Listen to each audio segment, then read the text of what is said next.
Hello everyone. Today we will learn the second financial decision, that is financing decision.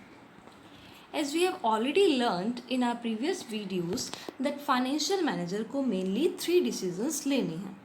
First one is investment decision, second one is financing decision and third one is dividend decision. जैसा कि हमने पहले पढ़ा है कि investment decision में financial manager को ये डिसाइड करना है कि फिक्स्ड असेट्स में कितनी इन्वेस्टमेंट की जाए और करंट असेट्स में कितनी इन्वेस्टमेंट की जाए, और साथ ही ये भी डिसाइड करना पड़ता है कि कौन से फिक्स्ड असेट्स में या कौन से प्रोजेक्ट्स में कंपनी इन्वेस्ट करे जो मैक्सिमम रिटर्न कंपनी को दें. Now, under second decision, it is decided from where these funds will come. जो हम इन्वेस्टमेंट डिसीजन में बात कर रहे हैं कि हमें कौन सी असेट्स में फंड्स इन्वेस्ट करने हैं, कितने इन्वेस्ट करने हैं, तो फाइनेंसिंग डिसीजन में ये डिसीजन लिया जा रहा है कि फंड्स आएंगे कहाँ से. So financing decision involves the determination of quantum of finance to be raised from various long-term sources. तो फाइनेंशियल मैनेजर को इसमें ये डिसाइड करना है कि किन सोर्सेज से फंड्स रेज करने हैं और कितने फंड्स रेज करने हैं. अब ये डिसीजन तो तभी लिया जा सकता है जब हर सोर्स के हमें पॉजिटिव और नेगेटिव मींस मेरिट्स और डिमेरिट्स पॉइंट्स पता होंगे. तो मेनली कंपनी के पास दो सोर्सेज अवेलेबल हैं of raising finance. First one is share holders fund and second one is borrowed fund. Share holders fund में मेनली इक्विटी कैपिटल को और रिटेन्ड अर्निंग को इंक्लूड किया जाता है एंड बोरोड फंड में debentures, bonds and long term loans को include किया जाता है. अब फाइनेंशियल मैनेजर को हर सोर्स की कॉस्ट और रिस्क को कंपेयर करने के बाद ये डिसीजन लेना है कि कौन से सोर्स का कितना क्वांटम हमें अपने कैपिटल स्ट्रक्चर में इंक्लूड करना है. So borrowed funds are more risky. अभी इनको रिस्की क्यों बोला जा रहा है? Because there is a fixed obligation to pay interest on borrowed fund and return of principal amount.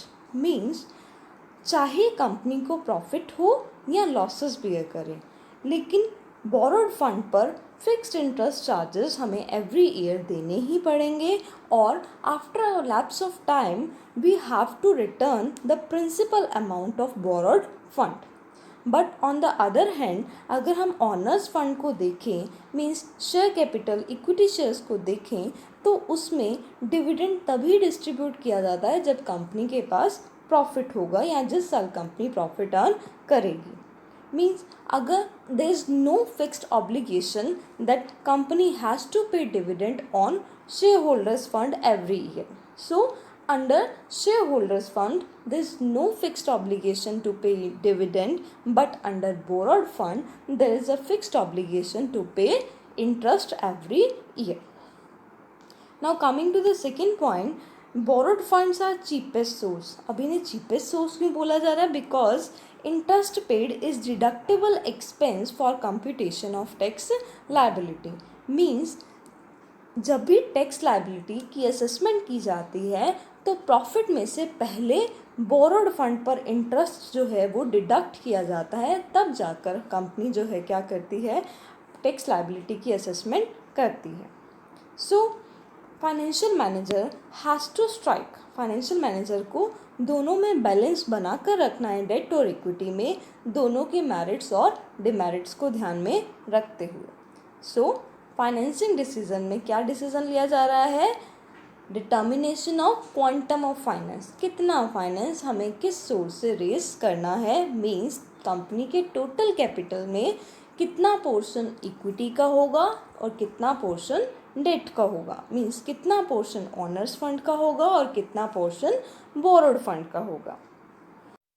For example total capital of A company is 10 lakh and financial manager ने decide किया कि 60% हम ऑनर्स फंड से raise करेंगे and 40% जो है borrowed fund से raise किया जाएगा. सो 6 lakh will come from honors fund and 4 lakh will come from borrowed fund. So financing decision में इस प्रोपोर्शन को डिसाइड किया जाता है कि कितना पोर्शन हमें टोटल कैपिटल का ऑनर्स फंड से रेज करना है और कितना पोर्शन कंपनी को टोटल कैपिटल का बोरोड फंड से रेज करना है. Now coming to the factors affecting financing decision, first point is cost. Financial manager consider the cost of each source of finance while taking financing decision, and the cheapest source of finance should be selected. As we have just discussed that borrowed funds are to be considered as the cheapest source of finance. Why? Because generally the rate of interest on borrowed fund is less than the rate of return on owner's fund or on equity. And interest on borrowed fund is a tax deductible expense. So from cost point of view, it is advisable to use more of debt in total capital of company. Now coming to the second point, that is risk. Her source of finance की अपनी risk है. From risk point of view, borrowed funds are to be considered as more risky. Why? Because there is a fixed obligation.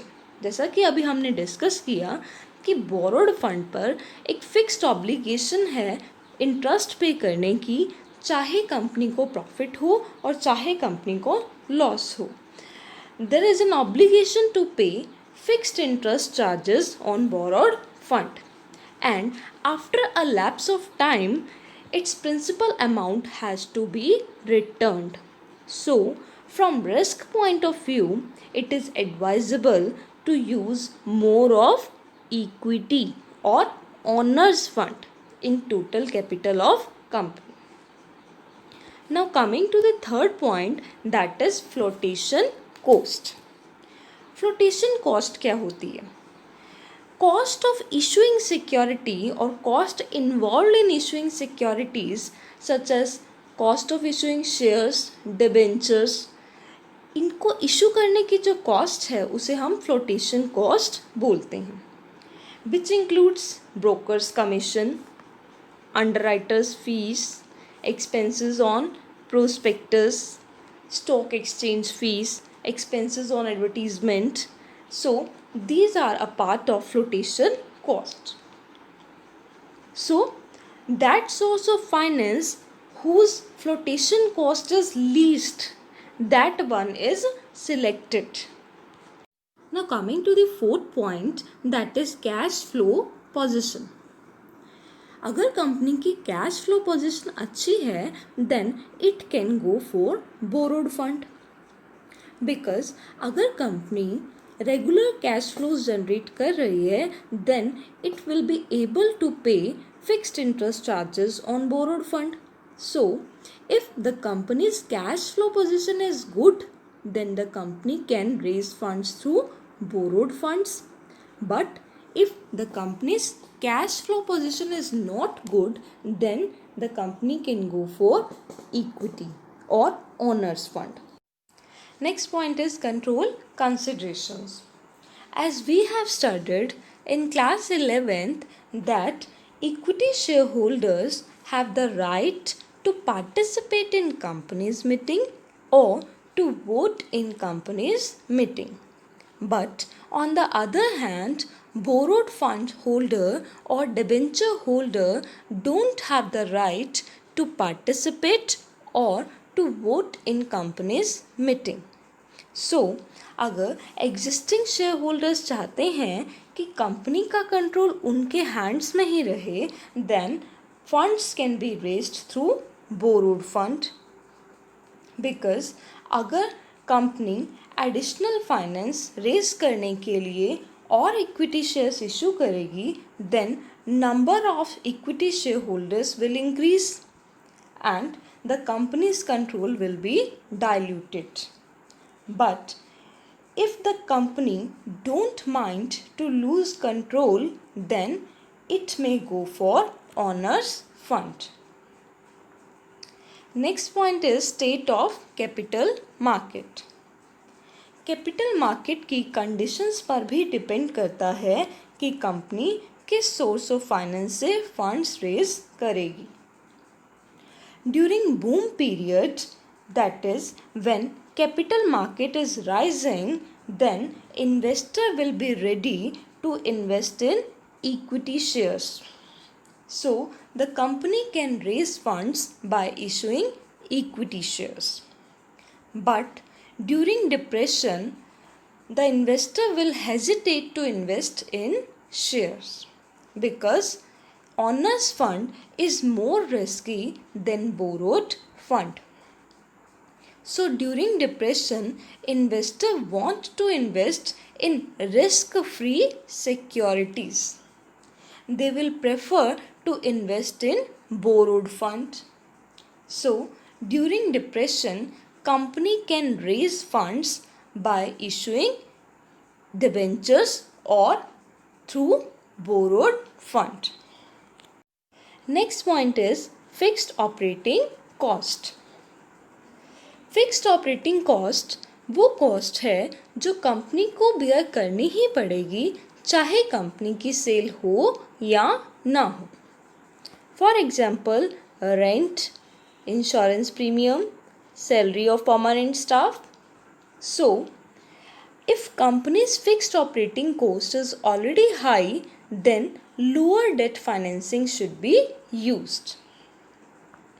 But on the other hand, if company's fixed operating cost is lower, then company can go for more debt financing.